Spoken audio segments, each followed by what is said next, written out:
با الله قسم مشکلاتمان حل نخواهد شد و تشویش‌های ما رفع نخواهد شد و زندگیمان تغییر نخواهد یافت تا آن زمانی که به نمازهایمان پایبند نشویم. با الله قسم انسان در راه راست نخواهد بود. قسم به الله مشکلات انسان حل نخواهد شد تا آن دمی که به نمازهایش پایبند نشود.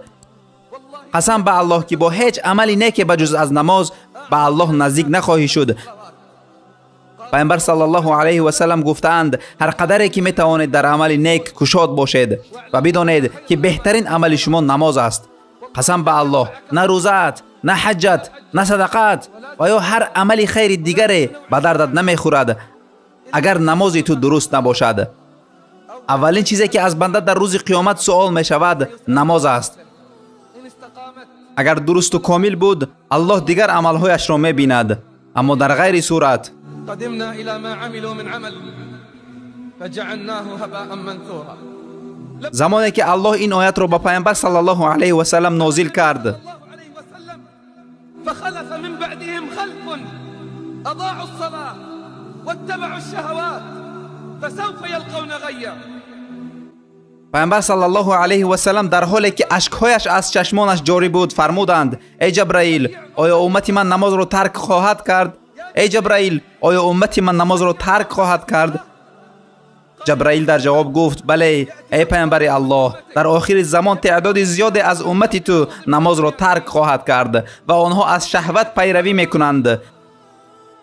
پس نماز که ترک شد عمل زشت انجام داده می شود. چگونه ما تقوایمان را بیافزاییم؟ چگونه جامعه پیشرفته داشته باشیم در حالی که نمازهایمان ترک می شود؟ آیا نماز سبب منع از فحشا و منکر نمی شود؟ آیا فقط همین امر الله کافی نیست برای دانستن مقام و ارزش نماز در نزد الله؟ آیا این کافی نیست که نماز از آسمان ها امر شده است؟ آیا برایت کافی نیست دانستن، قدر نمودن و اهمیت نماز نزد الله که نماز از بالای 7 آسمان فرض شده است؟ او صلی الله علیه و سلم و 50 نماز امر شده بود و بعد تا 5 رسید، ولی ثواب آن همان ثواب 50 نماز باقی میماند. ثواب 5 نماز برابر است با ثواب 50 نماز. نماز نور است. چگونه در تاریکی ها خواهی رفت بدون آن؟ همه از مشکلات و جنجال هایشان شکایت می کنند. پس علاج آنها پیوستن به صف نمازخوانان است. جوانان در همه جا به یک فاجعه دچار شده اند و علاج آنها داخل شدن به خانه الرحمن است، اشتراک در صف نمازخوانان. الا یظن اولئک انهم مبعوثون. والله قسم اگر قلب‌های آنها زنده می بود از شدت ضرر پاره پاره می شد، اما این قلب جام نوشیده است از لذت‌های زودگذر دنیا. چی وقت به صف نمازخوانان خواهی پیوست؟ پس جمله کسانی باشی که در نمازهایشان پایبندند و کسانی که نمازهایشان را حفظ میکنند. چی وقت در راه مستقیم خواهی بود؟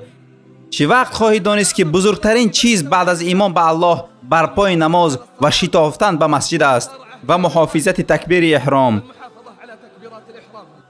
5 نماز هر که آن را محافظت کند، آن نمازها در تاریکی های روز قیامت بر صاحبش نور و حجت خواهد بود و کسی که آن را ضایع نمود پس باید خود را ملامت کند از آن چیزی که در پیش دارد. پس باید خود را ملامت کند. نماز بخوان قبل از آن که نمازت را بخوانند.